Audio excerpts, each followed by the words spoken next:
Ah, that sweet, familiar sound and logo that always puts a smile on my face. The Sega Genesis is absolutely positively my #1 video game console of all time. I mean, heck, the collection that you see before me, that says it all, right? So when this year Sega decided to make a brand new Sega Genesis Classics Collection for the PS4, Xbox One, and Steam, I had to have it. And it's great, I'm enjoying it. I mean, it's not without its flaws, but the more that I dig into it, the more I'm starting to notice that something's missing. If there's one thing that I always notice about Sega's Genesis or Mega Drive collections is that each edition's game selection is restricted to games that only Sega published themselves. I understand why they do that, but to me it makes it seem like people that are buying each edition feels like you're starting to buy more of the same thing each time. While the overall game selection of the Classics Collection consists of 50 or so odd games, it's still solid and the UI and visual options are really slick. But there are some sweet goodies on the Genesis that I think should have had a place in Sega's newest greatest hits lineup of sorts. So you know what? It's time for another level 10, and we're going to jump into the vast library of Sega's 16-bit beauty and take a look at some games that maybe Sega should have considered to put on this new collection. A couple of quick rules on this level 10 though. First, this list will consist of Sega published first-party titles only. As I mentioned earlier, I feel that that's fair considering that that's what Sega does on their classic compilations. And second, at this point, I'm sure you all already know that Sega excluded Sonic the Hedgehog 3 and Sonic & Knuckles from this collection, so they're excluded from this list. It's already been kind of beaten to death, and I'd rather give the spotlight to other games that were omitted. So anyway, kick back, relax, as on today's level 10, we're going to take a look at 10 Sega published games that Sega should have put on the Genesis Classics Collection. I'm G, and welcome to the next level.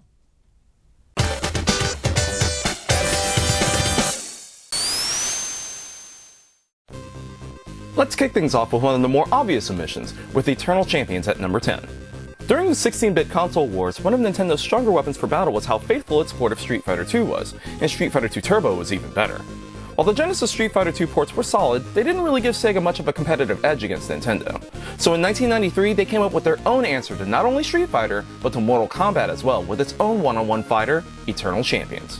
A deity who calls himself, well, the Eternal Champion, believes that the world is a terrible place and mankind is coming to an end, so he chooses to revive a few souls throughout time and space to fight each other and determine who will help save humanity and who will be sent back to face their impending doom. Unlike other 2D fighters of the time, which mainly used circular joystick motions, like fireballs, for special attacks, Eternal Champions uses charge moves and multiple button combo presses for its specials instead. These special attacks do have a use limit, known as your inner strength, or the yin-yang symbol next to your life bar, and certain specials take more of the meter when performed. However, this doesn't seem to apply to the computer opponents in the story mode, so there is that. It does recharge over time, and thankfully it can be turned off in multiplayer. Also, the story mode is very tough, but not impossible. The graphics are some of the absolute best you'll see on the Genesis. You can tell that Sega put their all into making this one of the most visually striking games on the system.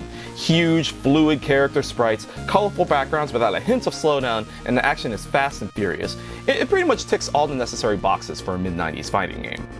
While I believe Eternal Champions is an iconic part of the Genesis library, I can see why it didn't make the cut for the Classics Collection, considering that mainly it was a US and PAL franchise, and, well, the game is a bit violent, including environmental fatalities that, while not Mortal Kombat level of graphic, probably would be enough to earn a mature rating, and I'm sure Sega didn't want that. You can still get Eternal Champions on Steam, but aside from the fantastic Sega CD sequel and a few failed spin-offs, it's unfortunate that Sega just kinda let the franchise die. But hopefully someday, we'll see it rise again.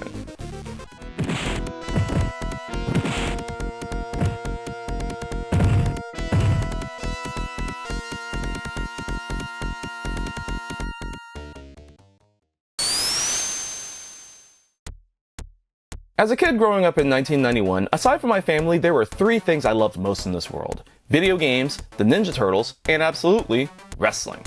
I've talked about how much I've loved wrestling as a kid on this channel, and today it's something that my wife and I still enjoy as adults. Now, the quality of wrestling games that were around back in that time were kinda hit and miss. And let's be honest, most of them sucked. LJN and Acclaim's lackluster WWF efforts and the occasional crappy WCW game were pretty much all I had back then. But little did I know, outside of the US, there would be a wrestling game on the Mega Drive that would be a slobber knocker, Sega's wonderfully titled Wrestle War, and its 24-inch pythons take the number 9 spot. Originally an arcade game, Wrestle War wasn't just your average jabroni single-screen wrestling game. Using big, burly sprites on an isometric plane certainly made it quite the attractive grappler at the time. complete with a unique shifting perspective that when you Irish whip your opponents or do big moves like suplexes and clotheslines, it adds much more oomph and impact to the moves without disrupting the action. In the story mode, you play as Bruce Blade, which is an excellent name for a wrestler by the way, and climb the ranks to win the Sega World Federation Championship, which by the way, I'd love to commission someone to make this belt for me. If you know someone who can, let me know. You travel the US and clash with a colorful cast of characters that are inspired by classic wrestlers such as Sledgehammer, who's a nod to Bruiser Brody, Don Dambuster, who's a nod to Legion of Doom member Hawk, and Titan Morgan, who of course is a very obvious nod to Hulk Hogan. And even have their signature moves too, such as Bruiser Brody's high knee and Hogan's leg drop. Heck, Titan Morgan is even on the cover of the Japanese version of the game, brother!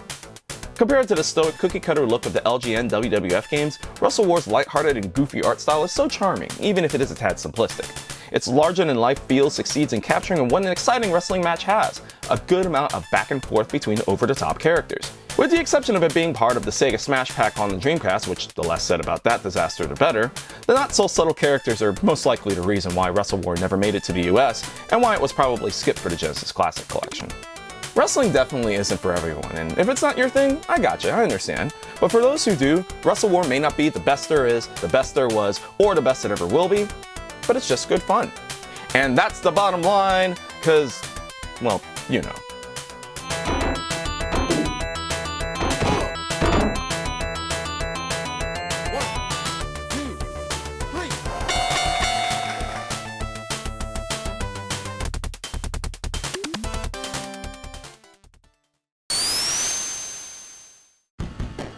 It's time to power up and clean the streets of Japan with Mazin Saga Mutant Fighter at number 8.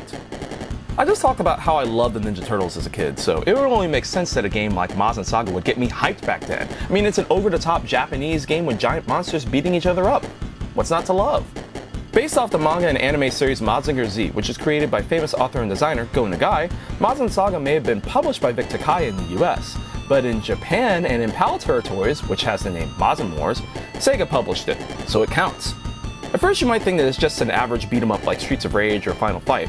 Once you finish those stages, which include some pretty epic mid-bosses along the way, your suit powers up to take on the giant Bio Beast, and the game becomes a one-on-one fighter with giant screen-filling characters. Fun fact, Almanac, the dev team behind Mazin Saga, also made Cosmic Carnage on the 32X, so it makes perfect sense. What makes Mazin Saga so memorable is the sheer spectacle. Whether you're in the standard brawler stages or the one-on-one fighter portions, the graphics, the color, and the animation are also fluid and fantastic. The soundtrack is catchy and upbeat and just fits. The game is a belter though in how difficult it is, so be prepared to die a lot, but there's a good chance that you'll go back for more. The biggest downside I could say about Mazin Saga is that it's only a single-player game. I guess it makes sense story-wise, but brawlers are always more fun with someone to play with, and they could have made the fighting game sequences a standalone versus mode. Seems like a missed opportunity there. Now I understand that this one is a bit more of a stretch to pick than the other games that could have been on the Genesis Classics Collection, mainly because of the license involved and it is a bit more niche, but it's just a blast to pick up and play. It may not have been a household name or anything, but Mazin Saga is just a super fun beat 'em up that really showed off what the Genesis can do. I mean, after all, Genesis does what Nintendo don't, am I right?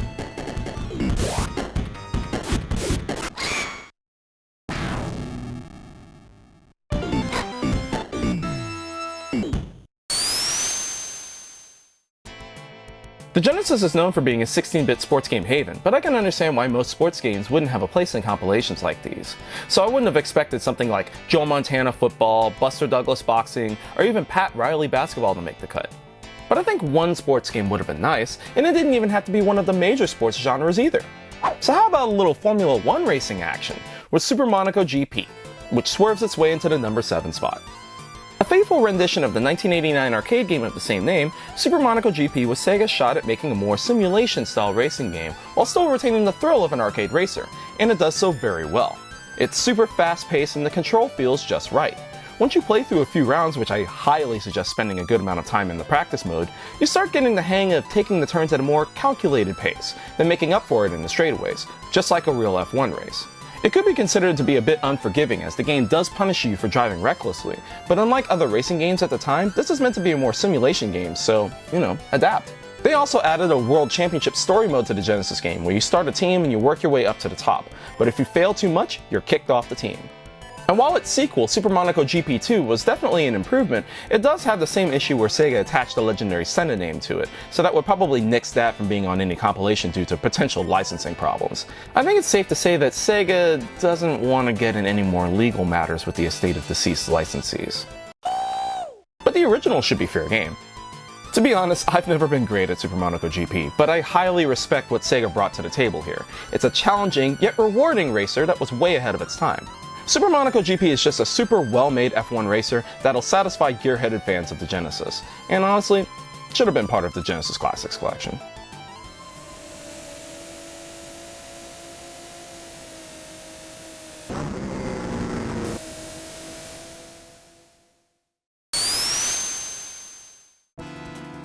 The 16-bit era was not short on side-scrollers, so when you're competing against the likes of Sonic, Mario, or even Keith Courage, a platformer needs to be special and unique to stand out. There are several different platformers of all kinds on the Genesis, some of which Sega published themselves, such as the excellent Ristar. But Sega also published a one-of-a-kind platformer on the system that often gets overlooked, a fun yet very dark side-scroller called Mystic Defender, which scores the number 6 spot. The sequel to the also fun Master System game Spellcaster, Mystic Defender really stood out for its dark gothic look and tone, a stark opposite from the usual bubbly or attitude-heavy mascot platformers of that age. You play as Joe, or as Akira in Japan, a sorcerer who has to ascend the dark castle Azuchi to save the Princess Alexandra from being a sacrifice and resurrecting an evil ancient god. You acquire different spells in the game that you can use by holding down the attack button to charge, such as a powered-up triple shot, a flamethrower, a reflective shot, and a screen-clearing dragon, but that one has limited use. The game harkens back to the classic Asian horror style, which was kind of an unheard thing over here in the US at that time. The enemies are so creepy, such as these rolling heads or the babies that dissolve when you shoot them, and the bosses are obviously inspired by Japanese monsters, or yokai. Many of these stages were a little unsettling too, such as this stage where you seem to be in the bowels of the Dark Castle, or this stage which looked straight up like something H.R. Geiger came up with. It gave me nightmares as a kid, and I loved it. The controls are pretty tight, the game moves fast and silky smooth. It's certainly a tricky game to beat also. However, I can see why Mystic Defender got skipped for the Genesis Classics Collection, not so much for its content, but because like Mazen Saga, it's also a licensed game. Yep. It's based off a horror Japanese manga series called Kujaku-o, which translates to Spirit Warrior and also known as Peacock King. In fact, if you plug a US copy of Mystic Defender in a Japanese Mega Drive, or change the region on a Retron 5 or Retro Freak, you'll see the changes that Sega of America made, such as the Japanese intro and cutscenes, Akira's original robe outfit, the color change of some of the enemies, and even in some copies of Mystic Defender, the final boss sequence, yeah, can't have that. Regardless, Mystic Defender definitely should have been on the Genesis Classics Collection. If you happen to find a copy of this game somewhere, it shouldn't be too pricey, so check it out.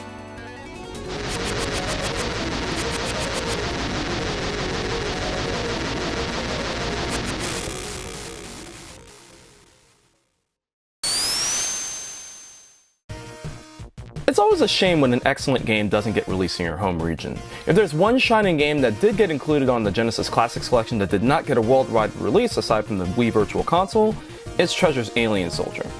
And as much as that game is a blast, there is another excellent game that Sega published exclusively in Japan that was developed by a little game developer by the name of Game Freak. You may have heard of them. That would have been a fine addition to the Genesis Classics Collection lineup.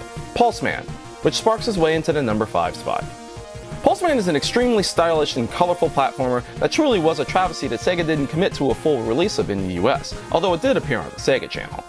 You play as Pulseman, originally known as Spark, and is the child of Doc Yoshiyama, a human computer engineer and an AI creation called Sea Life that he created after digitizing himself into the program.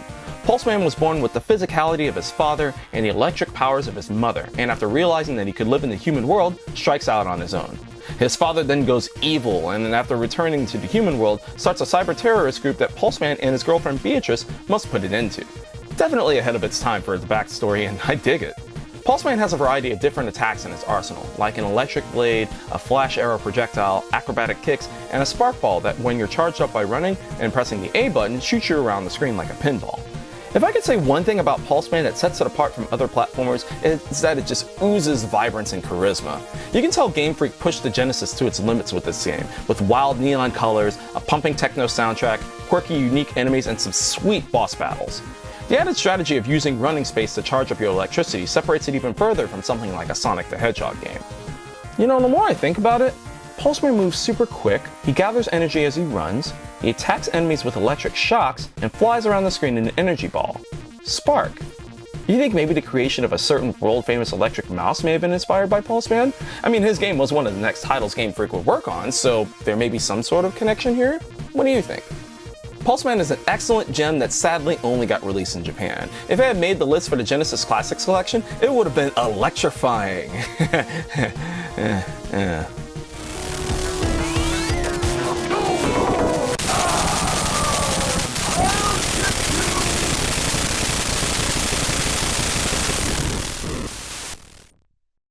Great job!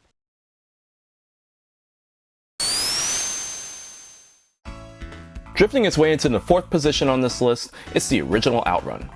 You ever have one of those games that once you fire it up, pretty much all your cares in the world just melt away?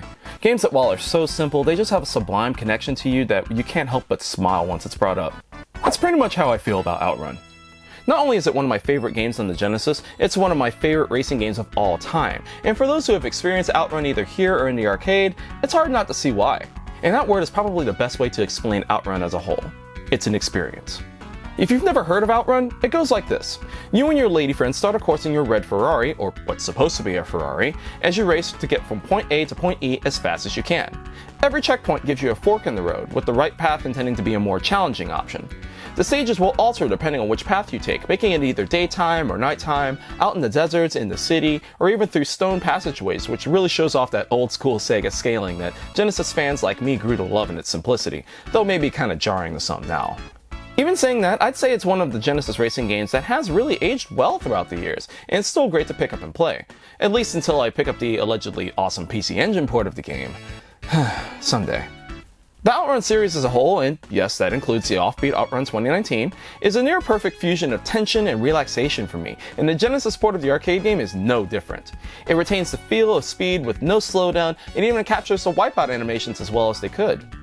The potential licensing issue with Ferrari, which Sega didn't get the rights to use until Turbo Outrun in the arcade, is most likely the reason why Outrun didn't make it to the Classics Collection, and subsequently why, aside from a bit of fan service in other Sega games, we haven't seen the franchise since Outrun Online Arcade in 2009. Yeesh, almost 10 years.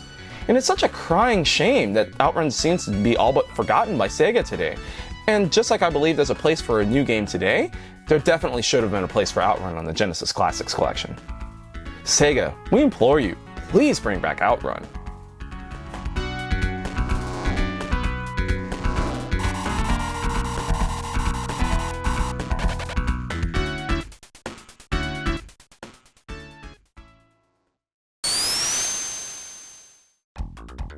Remember what I said earlier about things I loved as a kid?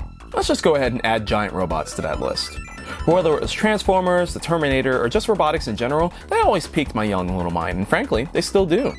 There really isn't a shortage of games with giant robots on the Genesis, but for me, the epitome of a thrilling and fun giant robot action game on the good old MD would be Galler Entertainment's Ranger X, which blasts its way into the number 3 spot.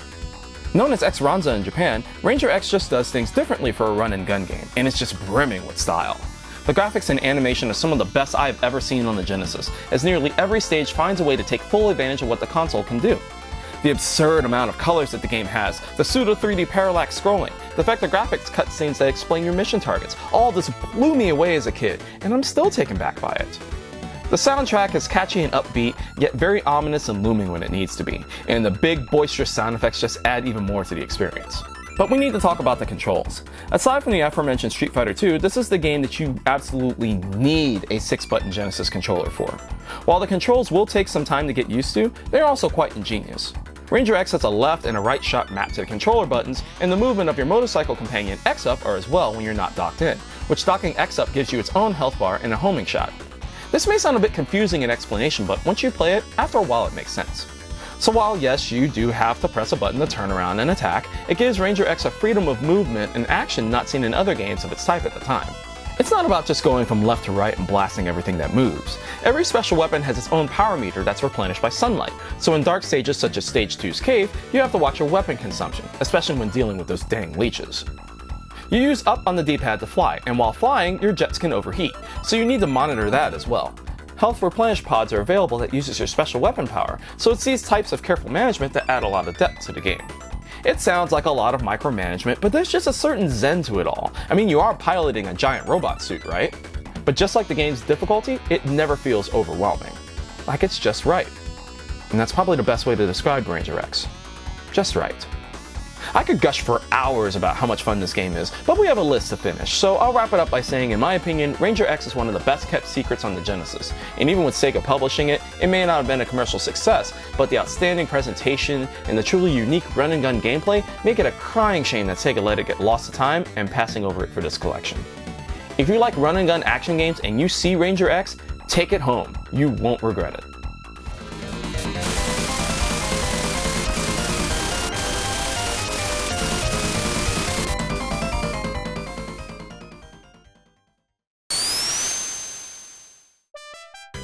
A common statement I hear when people talk about the Genesis is that it doesn't have very many RPGs, or at least in the West. And to be honest, they're kinda right. Aside from the Phantasy Star and Shining Force series, there really isn't too much of note for RPG fans on the MD. But what about action RPGs? You know, the ones that could be a good alternative to a Zelda game. The Genesis Classics Collection essentially has all of the system's major action RPGs of note: the excellent Beyond Oasis, or The Story of Thorin, Climax's Landstalker, and shockingly enough Treasure's forgotten dungeon crawler like Crusader. However, Sega seems to have missed one. The number 2 game on this list would have been an excellent addition to the lineup, a little gem called Crusader of Senti. Now I know what some of you are thinking, come on, gee, Sega didn't publish Crusader of Senti. Well, yeah, you're right. Atlas published Crusader of Senti in the US, but similar to Mazin Saga, Sega published Ragna Senti in Japan and in PAL territories as Soleil, so yep, it counts too. In Crusader of Senti, your hero just had their 14th birthday, and as town tradition, apparently, you get your own sword and shield, and congrats, you're a soldier in training, yay! Right away you feel how much influence The Legend of Zelda has had on this game, particularly A Link to the Past. The perspective, the color, how your hero attacks and cuts down bushes for items, though instead of Link's charging spin attack in Crusader of Senti, you have a sword toss instead, once you learn how to do that. However, there is one major quirk that makes this game stand out. In your travels, you cross paths with a fortune teller who suddenly takes away your ability to talk to humans and replaces it with the ability to talk to the animals of the world. Not only does it help you solve puzzles, but this brings you the ability to collect and recruit other animal NPCs that give you bonus abilities such as a penguin that gives your sword a freeze effect, a cheetah that makes you run faster and jump higher, or a cat that gives you a bonus life after you die. There are 16 animals in the game, each with their own ability that you'll need to learn the right combination at times to advance in the game. Adds a much welcome twist to the standard Zelda-like formula. In fact, Crusader of Senti's story really has a swerve that creeps up on you. That, without giving spoilers, is really thought-provoking on who is really the enemy. Are the monsters in the world really the enemy, or are you the monster? Kinda like how the recent indie darling RPG Undertale does with its heavy story. But you can tell the translation team at Atlas had a really fun time translating this game, as some of the banters between the characters is quite hilarious. The game was ahead of its time through its narrative, even if the gameplay bears a resemblance to the Hyrulean hero. Regardless, Crusader of Senti, Ragna Senti, Soleil, whatever you call it, was a sorely missed opportunity for the Classics Collection, and is probably the most faithful answer to a Zelda game on the Genesis. But it's much more than that. It's just an incredibly well done action RPG that stands out on its own, is a blast to play, and even tugs at your heartstrings a bit unexpectedly. It's truly a shame that the game is so expensive to get a physical copy of the US version now. But if you have a means to play it, it is absolutely worth your time. Don't miss it.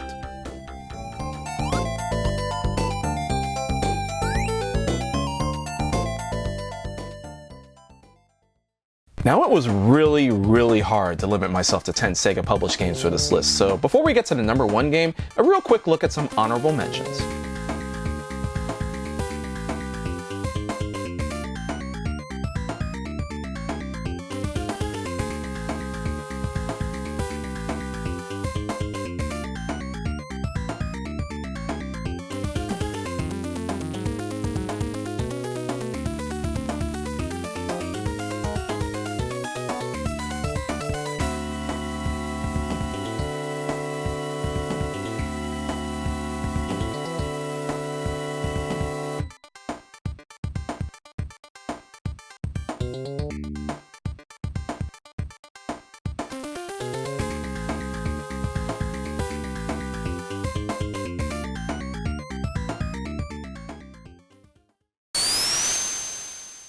So, what game do I think Sega most unfairly excluded from the Classics Collection? Well, I'll just hush for a moment and let its intro speak for itself.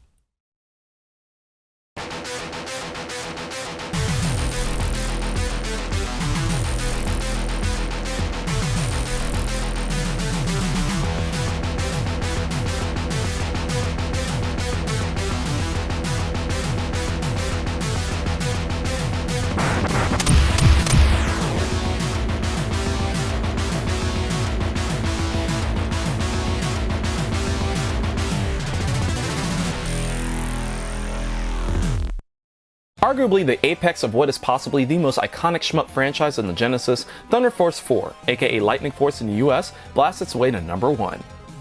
The Thunder Force franchise as a whole is one of those unsung Genesis heroes, one that people tend to talk about in fleeting conversations, but I feel doesn't really get the level of importance it deserves. Starting with Thunder Force 2 all the way up to 4, each game was better than the last, and Thunder Force 4 is just one of the best shmups I have ever played. Period. A horizontal shmup in the vein of more popular titles such as Gradius and R-Type, you choose the order of each stage, which Thunder Force is known for. It's very cool because it was one of the first non-linear shmups I'd ever played. You have a variety of different weapons to choose from, which include the familiar default twin shot and the railgun reverse. But you can collect other sweet weapons such as the blade, which is an upgrade of the twin shot, a freeway shot that scatters, a hunter homing shot, a snake shot that shoots vertically, and once you're far enough in the game, the Thunder Sword, awesome name by the way, which is a charge attack. Thunder Force 4's presentation is what gets me about this game every time. The levels are graphically stunning, with loads of detail and color, gorgeous parallax scrolling, and even a bit of scaling thrown in. But I just can't get over how amazing the game looks and sounds for a 16-bit shmup. Massive screen-filling boss fights await you with some of the most pulse-pounding, banging soundtracks ever on the Mega Drive. If you want a game to really show off what the Yamaha MD sound chip can really do, this is one of the best. Technosoft is no stranger to excellent soundtracks on the system, but they hit a grand slam with this game. Now I may not be nearly as good at shmups as I used to be, but if there's one that I frequently see myself going back to just to challenge myself, it's Thunder Force 4.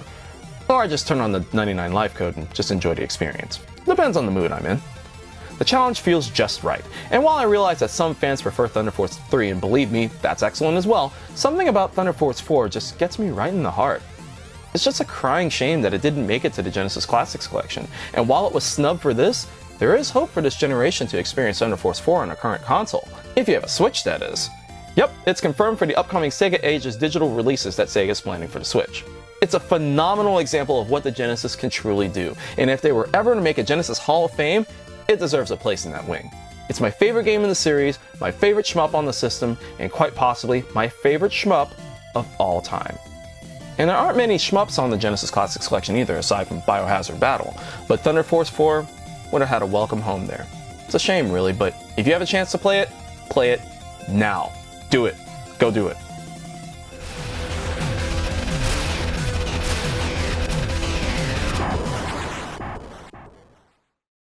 So yeah, those are just 10 games that Sega published that I think should have been included on the Sega Genesis Classics Collection. And hey, what do you think? Are there some other Sega games that maybe I missed that should have been included? Let me know in the comment section below. And of course, if you enjoyed this video, folks, please consider giving it a thumbs up, subscribe to the channel if you haven't yet, and you can come talk to me on Twitter, Facebook, and Instagram at G to the Next Level. I'm G, and I'll see you on the next level.